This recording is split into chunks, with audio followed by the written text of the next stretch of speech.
Hi friends, అందరికీ నమస్కారం. అంజలి కథలకి స్వాగతం. ఈరోజు చందమామ కథ పేరు సీసాలో దయ్యం. కథను రచించిన వారు రాయవరపు ఆదినారాయణరావు గారు. అనసూయకు కొత్తగా పెళ్ళయింది. భర్త జోగన్న మంచివాడే కానీ చిన్నతనంలోనే తల్లిదండ్రులు పోగా పెంచి పెద్ద చేసిన నాయనమ్మంటే భక్తితో పాటు ఎక్కడలేని భయం. ఈ నాయనమ్మ రంగమ్మ పరమగయ్యాళి. అనసూయ చేత వెట్టి చాకిరి చేయించేది. అయినా తృప్తి పడక తిట్టడము, అప్పుడప్పుడు కొట్టడం కూడా చేస్తుండేది.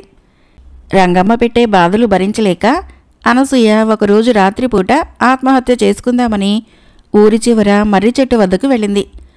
ఆ సమయంలో మాంత్రికుడొకడు అక్కడ దయ్యాల కోసం తచ్చాడుతున్నాడు. వాడు అనసూయను చూసి ఆమె కథ అడిగి తెలుసుకున్నాడు. అనసూయ మాంత్రికుణ్ణి, నాకిక బతకాలని లేదు, సులభంగా ప్రాణం పోయే మార్గం ఉంటే ఏదైనా చెప్పు అని వేడుకున్నది. మాంత్రికుడు నవ్వి ఆమెకు ఒక సీసా ఇచ్చి, సీసా మూత తెరిస్తే ఒక దయ్యం బయటికి వస్తుంది. ఎంత కష్టమైన పని అయినా సరే చేసి తిరిగి సీసాలోకి వెళ్ళిపోతుంది. నువ్వు మూత పెట్టేసేయి. అలా 100 సార్లు నీకు దయ్యం సహాయపడుతుంది. ఆ తర్వాత దయ్యానికి విడుదల ప్రసాదించు. ఒక్క విషయం మాత్రం గుర్తుంచుకో, నువ్వు ఇతరులకు కష్టం కలిగించే పని మాత్రం చేయకూడదు అని చెప్పాడు. అనసూయ మాంత్రికుడికి కృతజ్ఞతలు చెప్పుకొని ఆ సీసా తీసుకొని ఇల్లు చేరింది. మర్నాడు ఉదయము నిద్రలేస్తూనే రంగమ్మ పెద్దగా కేకలు పెడుతూ, ఒసే పాపిశ్రీదానా, రేపే పండగ, ఇంతవరకు ఇంటి బూజులు దులపలేదు, ఇంటికి సున్నాలు వేయలేదు, ఇల్లు అలకలేదు, ఇంటి ముందు ముగ్గులు పెట్టలేదు. ఈ సంవత్సరం మనకేదో అరిష్టం పట్టుకుంటుంది. తొందరగా లేచి ఎంతో కొంత పని చెయ్యి అని పురమాయించి తాను మళ్ళీ నిద్రపోసాగింది. అనసూయకు పట్టరాని దుఃఖం వచ్చింది. పండగకు అమ్మా నాన్న వస్తారని, వాళ్ల కోసం రకరకాల పిండి వంటలు చేయాలని అనుకున్నది. కానీ రంగమ్మ చెప్పిన పనులు ఎప్పటికి తెమిలేటట్లు. అంతలోనే అనసూయకు సీసాలో దెయ్యం గుర్తుకు వచ్చింది. ఆమె సీసా మూత తీయగానే దయ్యం బయటికి వచ్చింది. ఆమె దానికి తన గోడు చెప్పుకున్నది. దయ్యము అనసూయను ఓదార్చి రంగమ్మ చెప్పిన పనులన్నీ చేయటమే కాక రకరకాల పిండి వంటలు కూడా చిటికల మీద తయారు చేసి ఉంచింది. రంగమ్మ నిద్ర లేచేసరికి ఇల్లు అలంకరణలతో మెరిసిపోతున్నది. పిండి వంటల వాసన గుమగుమలాడిపోతున్నది. ఆమె ఇల్లంతా కలియదిరిగి చూసింది. ఆ తర్వాత కడుపు నిండా భోజనం చేసింది. పిండి వంటల రుచికి ఆశ్చర్యపోతూ అనసూయ ఇన్ని పనులు ఎలా చేయగలిగిందా అనే కుతూహలపడింది. ఆ రోజుకి అనసూయనేమీ అనలేదు. మర్నాడు అనసూయ తల్లిదండ్రులు వచ్చారు. రంగమ్మ వాళ్ళని ఎంతో బాగా ఆదరించి అనసూయని వాళ్ళ దగ్గర ఎంతగానో మెచ్చుకున్నది. 2 రోజులుండి వాళ్ళు వెళ్ళిపోయారు. కూతురు అత్తింట్లో సుఖపడుతున్నది అన్న సంతృప్తితో. ఆ తర్వాత రంగమ్మ మళ్ళీ విజృంభించింది. ఉతకవలసిన బట్టలు బోలెడున్నాయట. అనసూయ తల్లిదండ్రులు ఇంటి నిండా చెత్తబోసారట. బట్టలు ఉతకటానికి, ఇల్లు కడగటానికి బోలెడు నీళ్లు కావాలట. అందుకోసము అటక మీద నుంచి గుండిగలు దింపి నూతి దగ్గర పెట్టి నీళ్లతో నింపాలట. అనసూయకి పనులు పురమాయించి రంగమ్మ పొరుగింటికి వెళ్ళింది. ఆమె తిరిగి వచ్చేసరికి అనసూయ ఆమె చెప్పిన పనులన్నీ చేసేసింది సీసాలోని దయ్యం సహాయంతో. ఇది చూసి రంగమ్మ తెల్లబోయింది. ఉన్నట్లుండి అనసూయ ఇన్ని పనులు ఎలా చేయగలుగుతున్నదో అర్థం కాక ఆమె అక్కసుతో, నూతి నీళ్లు ఉప్పగా ఉంటాయి, బట్టలన్నీ కాలవ నీటిలో జాడించి తీసుకునిరా అన్నది. వెంటనే సరేనంటూ తలూపింది అనసూయ. అలా తలూపడం కాదు, బోలెడు బట్టలున్నాయి, అన్నీ ఒక్కసారే కాలువకు తీసుకువెళ్ళలేవు, రోజంతా పడుతుంది. కాలువకు పరుగు పరుగున వెళ్ళి వస్తూ తొందరగా పని ముగించాలి అన్నది రంగమ్మ. అనసూయ నెమ్మదిగా తలూపి, కాలవ గాలి మలయ మారుతంతో సమానంగా ఉంటుందని ఆదిలక్ష్మమ్మ గారి కోడలు లక్ష్మీరాజ్యం చెప్పింది. అందుకని బట్టలన్నీ అక్కడే ఆరేసి తెచ్చేదా అన్నది. ఇది వింటూనే రంగమ్మ మండిపోయి, ఆ పని చెయ్యి, ఎంత బాగా ఆరేసావో కాలువ దగ్గరికి వచ్చి మరీ చూస్తాను అంటూ కబుర్లాడేందుకు పొరుగింటికి వెళ్ళింది. అనసూయ సీసాలో దయ్యాన్ని పిలిచింది. దయ్యం ఆమెతో, నువ్వు కాలువ గట్టును కూర్చో, మొత్తం పనులని నేను చేసేస్తాను అన్నది.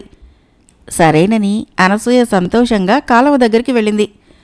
దయ్యం అక్కడ పెద్ద పెద్ద కర్రలు పాతి తాళ్లు కట్టి ఇంట్లోని బట్టలన్నీ కాలువ నీళ్లలో శుభ్రంగా జాడించి ఆరవేసింది. మొత్తం పనులన్నీ చిటికల మీద అయిపోయాయి.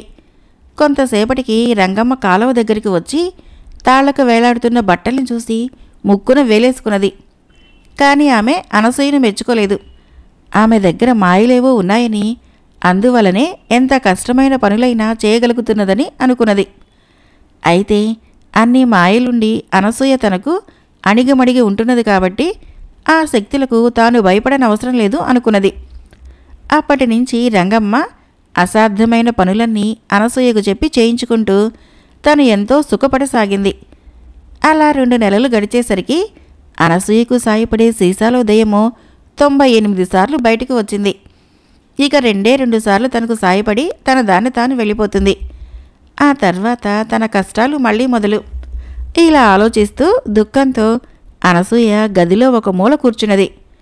ఇంతలో అటుగా వచ్చిన రంగమ్మ అనసూయ మీద చిరాకు పడుతూ, ఏమిటలా తీరిగ్గా కూర్చున్నావు? పెరటి బావి నీళ్లు ఉప్పగా ఉండటం వల్ల మంచినీళ్ళ కోసం కాలువ చుట్టూ తిరగవలసి వస్తున్నది. బావిలో నీరంతా తోడేసి మంచినీటితో నింపు, వెళ్ళు అన్నది ఆమె. రంగమ్మ గదిలో నుంచి బయటికి పోగానే అనసూయ సీసాలోని దయ్యాన్ని పిలిచి రంగమ్మ గొంతెమ్మ కోరిక గురించి చెప్పింది. దయ్యం విసుగ్గా ముఖం పెట్టి, నీకోసం ఇప్పటికెన్నో కష్టమైన పనులు చేశాను. నీకవి చిటికల మీద జరిగిపోయినట్లు కనపడినా నువ్వు పడ్డంత శ్రమ నాకు ఉంటుంది. అయినా నీకు నా మీద జాలి కలగటం లేదు. నానాటికి మరింత కష్టమైన పనులు చెబుతున్నావు అన్నది. ఏం చేయను, నాకిలాంటి పనులు ఇష్టం లేదు. కానీ ఆ దుష్టురాలి కారణంగా చెప్పవలసి వస్తున్నది అన్నది అనసూయ. సరే, దీంతో 98 పనులైతాయి. ఇంకొక పని మాత్రమే నువ్వు నాకు చెప్పాలి. ఆ తర్వాత ఏం చేస్తావు అని అడిగింది దయ్యం జాలిగా. మళ్ళీ ఆత్మహత్యకు ప్రయత్నిస్తాను అన్నది అనసూయ కళ్ళనీళ్లు తుడుచుకుంటూ. అప్పుడు దయ్యం ఒక క్షణం ఆలోచించి, అయితే ఒక పని చెయ్యి. నేనెంతో మంచివాడైనా నా మనవడి భార్యను ఈ రంగమ్మలాగే నానా బాధలు పెట్టడం వలనే దయ్యాన్నయ్యి నీకు సేవలు చేసుకోవలసి వచ్చింది. ఈ రంగమ్మ కూడా నాలాంటిదే కాబట్టి మనం ఒక ఉపాయం పన్నుదాం. ఇంకొకసారి రంగమ్మ నీకు కష్టమైన పని చెప్పగానే నన్ను పిలిచి ఆవిని చంపేయమని చెప్పు. నేనా పని చేసి రంగమ్మ దయ్యాన్ని సీసాలో పెట్టి నా దాన్ని నేను పోతాను.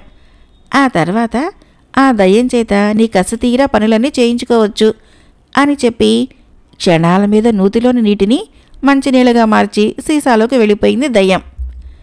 ఈలోగా అనసూయ ఏం చేస్తున్నదో చూడాలని అటుగా వచ్చిన రంగమ్మ చెవుల్లో ఈ సంభాషణ పడనే పడింది. దానితో ఆమెకు ఇన్నాళ్లుగా ఏం జరుగుతున్నది అర్థమైంది. అంతే, రంగమ్మ ఆ క్షణం నుంచి అనసూయకు కష్టమైన పనులు చెప్పలేదు. 100వ పని దొరక్క సీసాలోని దెయ్యం సీసాలోనే ఉండిపోయింది. మరొక కథ పేరు చిలుక జోస్యం. రచించిన వారు రామవరపు గణేశ్వరరావు గారు. ముద్గల దేశ రాజు తన కుమార్తె రత్నమాల స్వయంవరానికి ఆహ్వానాలు అన్ని దేశాల రాజులకు పంపాడు. ముద్గలకు పొరుగు దేశమే త్రిశాంబి. దాని యువరాజు సందీపుడు. అతడు లోగడ రత్నమాల అందచందాల గురించి విని ఉన్నాడు. ఆమెతో వివాహానికి ఎదురు చూస్తున్నాడు. సందీపుడు తనను రాజకుమారి తప్పగా వరిస్తుందన్న నమ్మకంతో ఉత్సాహంగా ముద్గల రాజధానికి కాస్త ముందుగానే చేరుకున్నాడు. స్వయంవర ముహూర్తానికి ఇంకా చాలా వ్యవధి ఉన్నది. వెంటనే వెళ్ళి రాజసభలోకి ప్రవేశిస్తే స్వయంవరానికి వచ్చిన ఇతర రాకుమారుల కంటపడటం జరుగుతుంది. అది అతడికి ఇష్టం లేదు. అందువల్ల అతడు కొంతసేపు విశ్రాంతి తీసుకొని నగర వీధులలో వింతలు విశేషాలు చూసి వద్దామని బయలుదేరాడు. సందీపుడు ఒక వీధి వెంట నడుస్తూ ఒకచోట చిన్న మందిరం బయట వేలాడ కట్టబడిన ఒక చిత్రమైన ప్రకటన చూశాడు. అదేమంటే చిలక జోస్యం, ఒక వరహా మాత్రమే. అతడు ఆ జోస్యం ఏమిటో తెలుసుకుందామన్న కుతూహలంతో వరహా చెల్లించి మందిరం లోపలికి వెళ్ళాడు. అక్కడ వేలాడుతున్న పంజరంలో ఒక చిలుక ఉన్నది. అది మాటలు నేర్చిన చిలుక. ఆ చిలుక సందీపుణ్ణి చూస్తూనే, త్రిశాంబి రాకుమారులకి స్వాగతం, ఘన స్వాగతం. మా రాకుమారి రత్నమాల స్వయంవరానికి వచ్చిన మీరు మాకు ఆప్తులు. మీకు శుభం కలుగుగాక అన్నది. ఆ మాటలు విన్న సందీపుడు త్రుళ్ళిపడ్డాడు. తనెవరో, ఏ పని మీద వచ్చాడో, ఈ చిలుక ఎలా ఊహించగలిగిందో అతడికి అంతుబట్టలేదు. సాలోచనగా తాను ధరించిన దుస్తుల కేసి చూసుకున్న సందీపుడికి చప్పున ఒక అనుమానం కలిగి తన విడిదికి చేరుకున్నాడు. అక్కడ సందీపుడు తాను ధరించిన రాజోచితమైన దుస్తులు విప్పివేసి సాధారణ పౌరులు ధరించే దుస్తులు వేసుకున్నాడు. తర్వాత చిలుక ఉన్న మందిరానికి వెళ్ళి మళ్ళీ ఒక వరహా చెల్లించి లోపలికి ప్రవేశించాడు. చిలుక అతన్ని చూస్తూనే, త్రిశాంబి రాకుమారులకి మరొక మారు ఘన స్వాగతం. మా రాకుమారి రత్నమాల స్వయంవరానికి వచ్చిన మీరు మాకు ఆప్తులు. మీకు శుభం కలుగుగాక అన్నది. ఇది విన్న సందీపుడికి ఎక్కడలేని ఆశ్చర్యం కలిగింది. మొదటిసారి తాను ధరించిన రాజోచితమైన దుస్తులు చూసి చిలుక తానెవరైంది గ్రహించి ఉండాలి. మరిప్పుడు తను అతి సామాన్యమైన పౌరుడు ధరించే దుస్తుల్లో ఉన్నాడే. అయినా చిలుక తనను ఎలా గుర్తుపట్టగలిగింది? సందీపుడు కొద్దిసేపు ఆలోచించి ఏదో మంచి ఉపాయం తట్టినవాడిలా తలాడిస్తూ మందిరం నుంచి బయటికి వచ్చి దారిలో ఒకచోట క్షురకర్మ చేయించుకున్నాడు. తర్వాత అక్కడికి దగ్గరలోనే ఉన్న ఒక దుకాణంలోకి వెళ్ళాడు. ఆ దుకాణంలో రకరకాల దుస్తులు ఉన్నాయి. వాటిల్లో సాధు సన్యాసులు ధరించే దుస్తులు సందీపుడిని బాగా ఆకర్షించాయి. కానీ సాధారణంగా అలాంటి వాళ్ళు జోస్యం చెప్పించుకునేందుకు వెళ్ళరు. పగటి వేషగాళ్ల దుస్తులు అతడికి నచ్చినా అవి తన హోదాని కించపరచగలవన్న భావన కలిగింది. చివరకు బాగా ఆలోచించి సందీపుడు పురోహితులు ధరించే దుస్తులు కొని విడిది చేరాడు. ఈసారికి సందీపుడికి పురోహితుడిలా దుస్తులు ధరించడం కొంత శ్రమ అయింది. అయినా పట్టుదలగా బెళ్లగోచీతో పంచె బిగించి నుదుటికి ఇంత విభూది దట్టించి అంగవస్త్రం భుజాన వేసుకొని నిండు పురోహితుడి వేషంలో చిలుక ఉన్న మందిరానికి చేరి మరొకసారి వరహా చెల్లించి లోపలికి వెళ్ళాడు. చిలుక అతన్ని చూస్తూనే కిలకిలామని నవ్వి, త్రిశాంబి రాకుమారుల పునరాగమనానికి నా ధన్యవాదములు.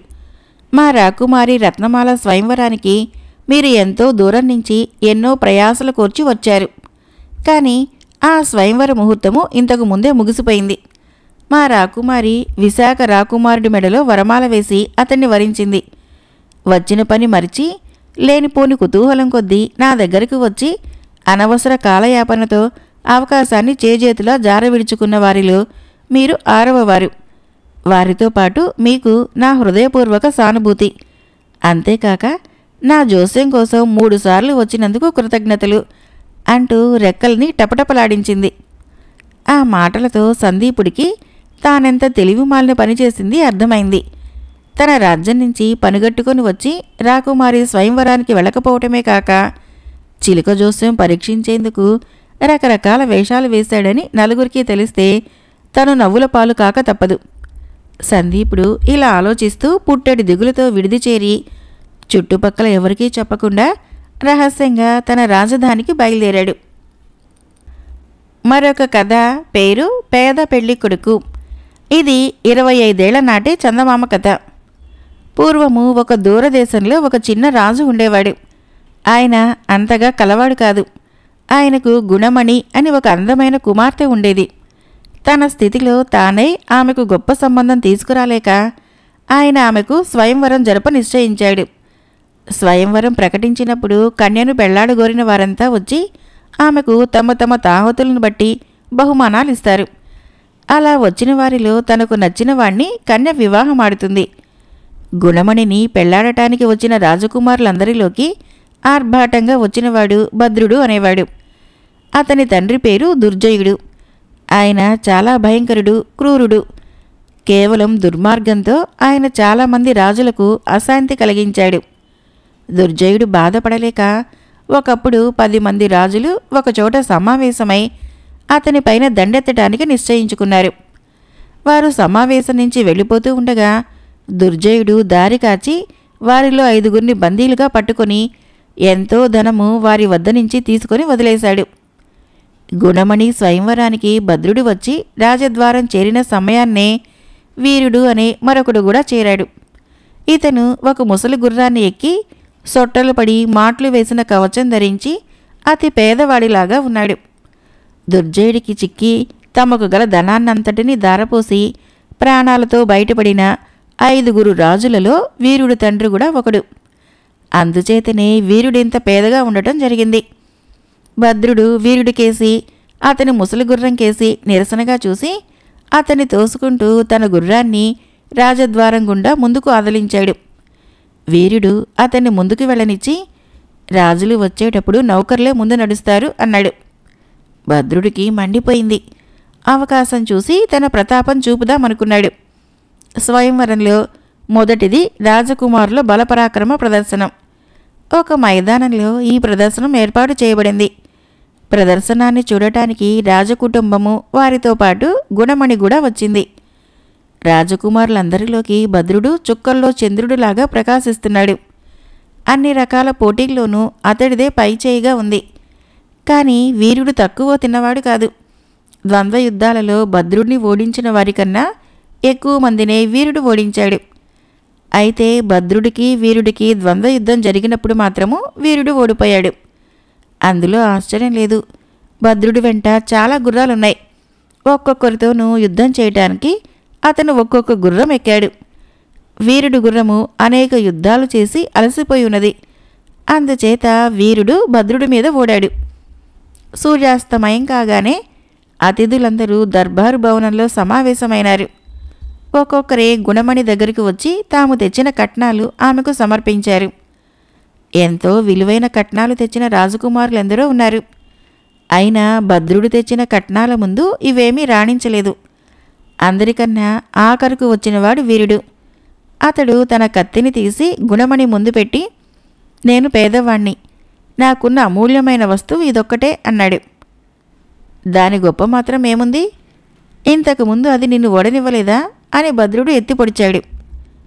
మనిద్దరి మధ్య సమయుద్ధం జరిగి ఉంటే ఈ కత్తి మహిమ చవిచూసి ఉండేవాడివే అన్నాడు వీరుడు. మర్నాటి కార్యక్రమము అరణ్యంలో వేటాడటం.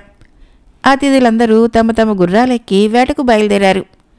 వీరుడు కూడా అడవికి వెళ్ళాడు గాని అతడు వేటాడి తన గుర్రాన్ని శ్రమ పెట్టదలచలేదు. అందరికన్నా చొరవగా వెళ్ళిన భద్రుడు మొదలైన వారి వెంట గుణమణి కూడా గుర్రమెక్కి వెళ్ళింది. కానీ కొంత దూరం పోయాక ఆమెకు వేట మీద ఉత్సాహం తగ్గిపోయి వెనక్కి తిరిగి రాసాగింది. వీరుడు ఆమెకు ఆ సమయంలో ఎదురుపడ్డాడు. మీకు వేట మీద ఆసక్తి లేదా అని గుణమణి వీరుణ్ణి అడిగింది. ఉన్నది, కానీ నా గుర్రం ముసలిదైపోయింది. ఎంతో కాలంగా మా వంశానికి సేవ చేసింది. దానిని శ్రమ పెట్టడం ఇష్టం లేదు అన్నాడు వీరుడు. మంచి గుర్రం లేని కారణం చేత మీరు అన్నింటా వెనకపడుతున్నట్లున్నారు. నా గుర్రం తీసుకుని మీ గుర్రం నాకు ఇచ్చేయండి అన్నది గుణమణి. ఈ గుర్రము నాకు ప్రియమైనది. ఇది ఎంతో కాలంగా మాకు సేవ చేసింది. దీనిని ఎవరికి ఇవ్వను అన్నాడు వీరుడు. నిన్న మీరు నాకు కత్తి ఇస్తూ అదే మీకు అమూల్యమైందన్నారు. ఆ మాట అబద్ధమేనన్నమాట అంటూ గుణమణి తన గుర్రాన్ని అదలించి వెనక్కు తిరిగి చూడకుండా వెళ్ళిపోయింది.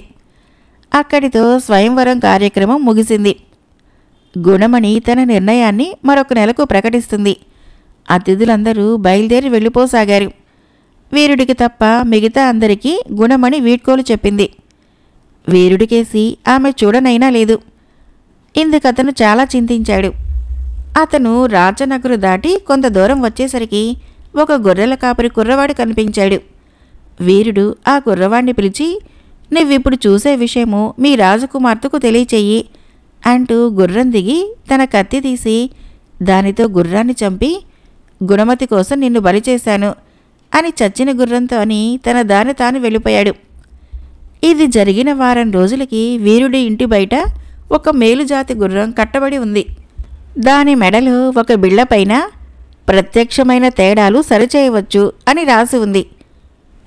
ఆ గుర్రము గుణమణి పంపిందే అని ఊహించిన వీరుడు ఎంతో సంతోషించాడు. నెల గడిచిపోయింది. గుణమణి స్వయంవరంలో పాల్గొన్న రాజకుమారులంతా ఆమె నిర్ణయం తెలుసుకోవటానికి మరొక మారు వచ్చారు. ఆమె శతవిధాల భద్రుణ్ణే పెళ్లాడుతుందని అందరూ అనుకున్నారు. కానీ ఆమె వీరుణ్ణి తన భర్తగా స్వీకరిస్తున్నానని అందరి ఎదుట పలికింది. అందరూ ఆశ్చర్యపోయారు. భద్రుడు మాత్రము మండిపోయాడు. ఈ వీరుడి ప్రజ్ఞ నేనింతవరకు చూడలేదు. వివాహం జరగకముందు నేను అతను ద్వంద్వ యుద్ధంలో తేల్చుకుంటాను అన్నాడు భద్రుడు. ఈ పూట వేటకు పోదాం. వేట నుంచి తిరిగి వచ్చాక మీలో ఎవరితోనైనా సరే నేను యుద్ధానికి సిద్ధమే అన్నాడు వీరుడు. అతిథులందరూ అరణ్యానికి వెళ్ళి పగలల్లా వేటాడారు. సాయంకాలానికల్లా అందరూ తాము అడవిలో కొట్టిన జంతువులతో సహా తిరిగి వచ్చారు. భద్రుడు వీరుడు మాత్రము తిరిగి రాలేదు. వాళ్ళిద్దరూ అరణ్యంలో ఏమి అఘాయిత్యానికి దిగుతారోనని గుణమణి భయపడింది. కానీ భద్రుడు బోలెడన్ని జంతువుల్ని చంపి చీకటి పడే సమయానికి వాటితో సహా తిరిగి వచ్చాడు. వీరుడి జాడలేదు. అతని కోసము చాలాసేపు వేచి ఉండి మిగిలిన వారు భోజనానికి లేచారు. ఆ సమయానికి వీరుడు తిరిగి వచ్చాడు. అతని వాలకం చూస్తే ఒక్క మృగాన్ని కూడా కొట్టినట్లు కనపడలేదు. ఇంత ఆలస్యం చేస్తే ఎంత గొప్ప వేట చేసి వస్తావో అనుకుంటున్నాం. ఏవి నువ్వు కొట్టిన జంతువులు అన్నాడు భద్రుడు. నేను ఎక్కువ జంతువుల్ని వేటాడలేదు. అయినా వేట దొరకటము దొరకకపోవటం కేవలం దైవాధీనం. ఇది అందరూ ఎరిగిన విషయమే అన్నాడు వీరుడు. నువ్వు కొట్టిందేదో బయటపెట్టరాదా? ఎందుకిన్ని కబుర్లు అన్నాడు భద్రుడు. ఇదిగో అంటూ వీరుడు తన పైబట్ట చాటు నుంచి ఒక మనిషి తల తీసి భద్రుడి కాళ్ళ ముందు పడేశాడు. అది భద్రుడి తండ్రి అయిన దుర్జయుడి తల. కొంతసేపు ఎవరి నోట మాట లేదు. అందరూ దిగ్భ్రాంతులైపోయారు. కానీ తర్వాత వారి మనసులు ఆనందంతో నిండిపోయాయి. ఈ దుర్జయుడు ఎందరినో హీనస్థితికి తెచ్చాడు. అందరికీ పక్కలో బల్లంగానే ఉన్నాడు. అటువంటి దుర్మార్గుణ్ణి ఇంతకాలానికి ఈ వీరుడు తుదుముట్టించాడు. అందుచేత అతనిపై అందరికీ గొప్ప గౌరవం ఏర్పడింది. భద్రుడికి మటుకు చేతులు కాళ్ళు చల్లబడ్డాయి. తన తండ్రి బలం అండ చూసుకునే అతడు దర్పంగా తిరిగాడు. అటువంటి సూర్యుడిని చంపిన వీరుడంటే భద్రుడికి చెప్పరాని భయం కలిగింది. అందుచేత అతని వీరుణ్ణి ద్వంద్వయుద్ధానికి పిలవలేదు. కనీసము తన తండ్రిని చంపినందుకు పగ తీర్చుకుందామనైనా ప్రయత్నించలేదు. అందుచేత భద్రుడిపై అందరికీ గౌరవం పోయింది. తర్వాత గుణమణికి వీరుడికి వివాహమైంది. గుణమణి స్వయంవరానికి వచ్చిన రాజులందరూ పెళ్లికి ఉండిపోయారు. తర్వాత భద్రుడు తన తండ్రి కోటను విడిచి కొద్దిపాటి బలగంతో ఎటో పారిపోయాడు. ఆ కోట వీరుడి వశమైంది. అతను చుట్టుపక్కల రాజులతో స్నేహ సంబంధాలు ఏర్పరచుకొని తన భార్యతో సుఖంగా రాజ్యం చేశాడు. కథ అయిపోయింది. ఫ్రెండ్స్, నా కథలు నచ్చినట్లయితే మన ఛానల్ని తప్పకుండా సబ్స్క్రైబ్ చేయండి, లైక్ చేయండి, షేర్ చేయండి, కామెంట్ చేయండి. Thank you.